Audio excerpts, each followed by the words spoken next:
Today we're going to be talking about truths about the record label every artist should know.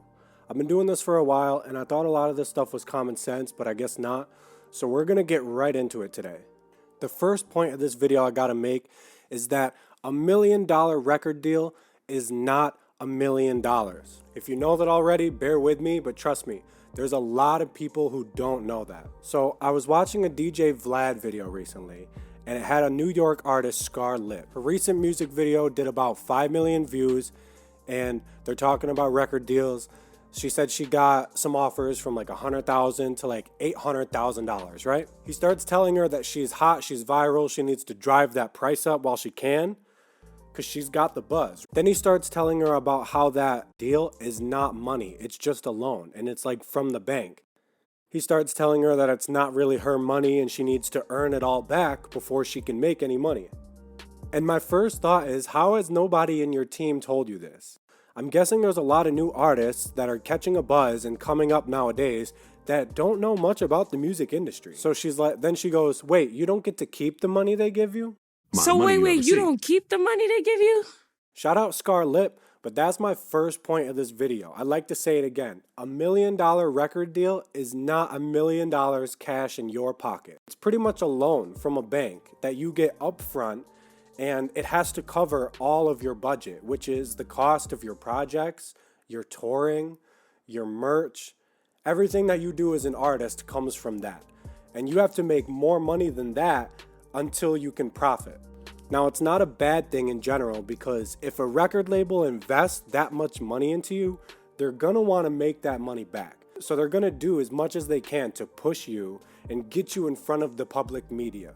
But there's also things you have to worry about, like getting shelved by a label. That's when artists kind of get pushed to the side because they're not exactly what the label wants right now. And that happens to a lot of artists. But we'll talk about that later. Anyways, that brings me to my next point of this video, which is multiple album deals. I'm sure you've heard about artists talking about it, but that's pretty much when you're popping, right? You have that buzz and labels are looking at you. They're going to try to get you to sign a deal for multiple albums that you have to release with them. And the reason why that's not a good thing, like Tory Lanez was saying in The Breakfast Club, usually by the third or fourth album, you've already given out your best work to the label, and there's not a lot that people want to hear from you anymore. They've heard what you've got. So all your best work, you've given it straight to a label, and they're the ones kind of profiting and making all that money from it. The solution for this is that when you kind of have that buzz and you're attracting these labels, keep going.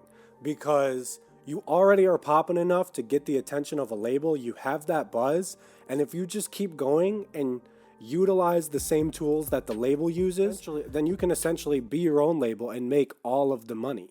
So that pretty much leaves you with two choices, right?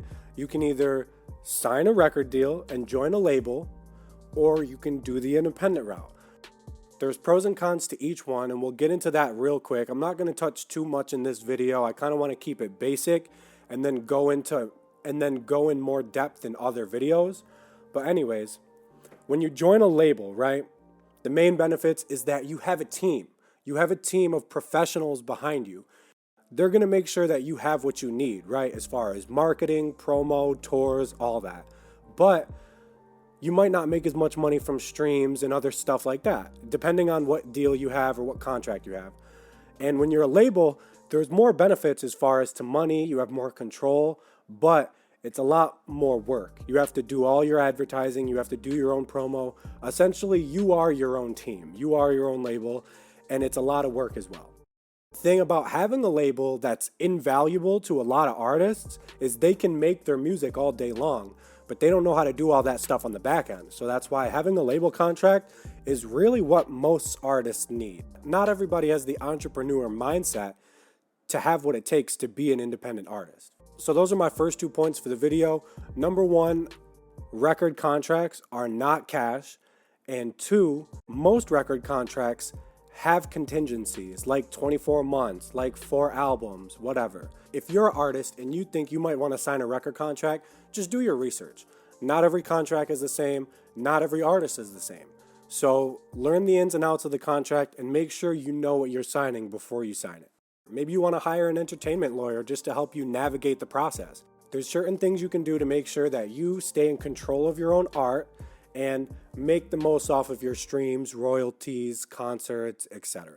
So that's pretty much it for this one. Those are my main 2 points for this video. I'm going to be making more videos like this, so give it a thumbs up if you like it. Comment about any experiences you've had before, because I still want to learn more about this stuff too. I'm an artist and a producer myself. Every artist in 2024 needs to know this moving forward.